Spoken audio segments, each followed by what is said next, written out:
নমস্কাৰ আপোনালোকক জীৱন যুদ্ধ এডুকেশ্যন চেনেললৈ সকলোকে স্বাগতম জনাইছোঁ।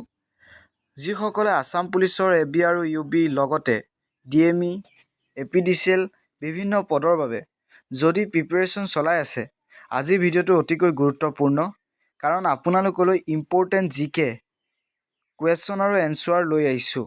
আশা কৰোঁ আপোনালোকে ভিডিঅ'টো স্কিপ নকৰি শেষলৈকে চাই বুলি আশা থাকিল। আৰু যদি চেনেলটোলৈ নতুনকৈ আহিছে তেন্তে চেনেলটো ছাবস্ক্ৰাইব, লাইক, শ্বেয়াৰ কৰিবলৈ নাপাহৰিব, কাৰণ এনেধৰণৰ আপডেট আৰু এইটো চেনেলৰ যোগেদি পাই থাকিব। আহক এতিয়া আমি দেৰি নকৰি ভিডিঅ'টো আৰম্ভ কৰোঁ।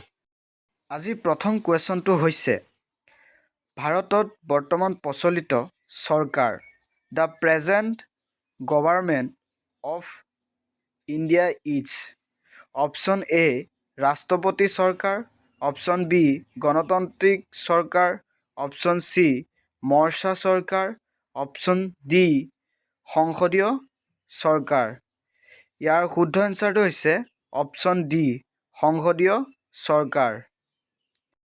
আকৌ নেক্সট কুৱেশ্যনটো হৈছে, ভাৰতীয় সংবিধানৰ 1976 চনত হোৱা 42 নং সংশোধনী আইনৰ জৰিয়তে কোনটো শব্দ প্ৰস্তাৱনাত সমযোজন কৰা হৈছিল?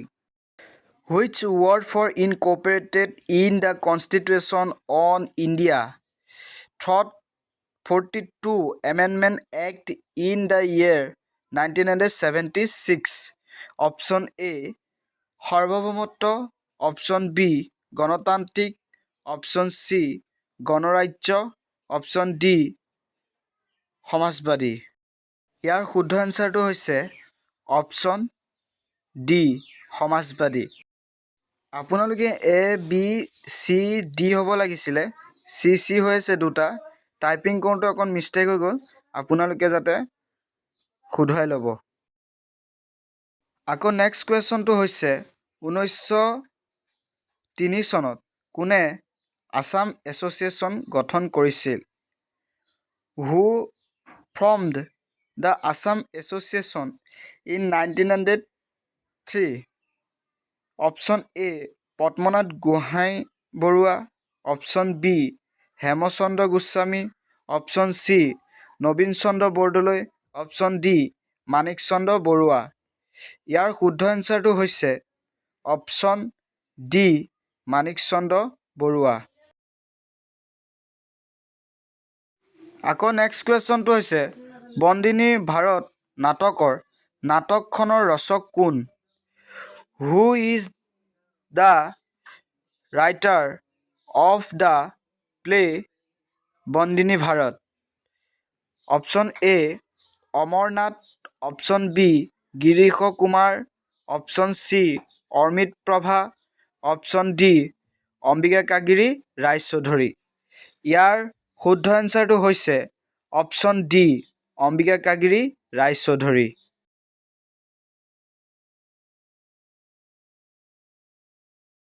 আকৌ নেক্সট কুৱেশ্যনটো হৈছে, স্বদেশী আন্দোলনক কেন্দ্ৰ কৰি ৰবীন্দ্ৰনাথ ঠাকুৰে ৰচনা কৰা গীত হ'ল the no' 4 songs written by Rabindranath Tagore on the Swadeshi movement? Option A 33টা, অপশ্যন বি 18টা, অপশ্যন চি 23টা, অপশ্যন ডি 22টা। ইয়াৰ শুদ্ধ এনচাৰটো হৈছে অপশ্যন চি 23টা। আকৌ নেক্সট কুৱেশ্যনটো হৈছে, বন্দে মাতৰম গীতটি কোনে লিখিছিল? Who composed the song Bande Mataram? Option A Rabindranath Thakur, option B Bankim Chandra Chatterjee, option C Krishna Bihari Sen, option D Gopal Krishna Gokhale. ইয়াৰ শুদ্ধ এনচাৰটো হৈছে অপশ্যন বি বংকিম চন্দ্ৰ চেটাৰ্জী। আকৌ নেক্সট কুৱেশ্যনটো হৈছে, কালিপুৰ কাৰাগাৰত বন্দী কৰি ৰখা অসমৰ ৰাজকুমাৰজন কোন আছিল? The prince of Assam who was imprisoned in Alipur jail was? Option A Rabindranath Thakur, option B Gomdhar Konwar, option C Kandarpeswar Singha, option D Jogeswar Singha. ইয়াৰ শুদ্ধ এনচাৰটো হৈছে অপশ্যন চি কন্দপেশ্বৰ সিংহ। আজি ইমানেই আছিল কুৱেশ্যন, আৰু যিমান পাৰোঁ কুৱেশ্যনবোৰ দীঘলীয়া কৰিবলৈ চেষ্টা কৰিম। আপোনালোকে চিন্তা কৰিবলৈ প্ৰয়োজন নাই। আপোনালোকে খালী চেনেলটো যিমান পাৰে ছাপোৰ্ট কৰক। এইটো হৈছে নতুন চেনেল। আপোনালোকক টপিক ৱাইজ কনচেপ্ট দিবলৈ চেষ্টা কৰিম। আপোনালোকে চিন্তা নকৰিব। আপোনালোকে যিমান পাৰে বন্ধু বান্ধৱীলৈ শ্বেয়াৰ কৰিবলৈ নাপাহৰিব। চেনেলটোলৈ যদি নতুনকৈ আহিছে চেনেলটো ছাবস্ক্ৰাইব, লাইক, শ্বেয়াৰ কৰিবলৈ নাপাহৰিব।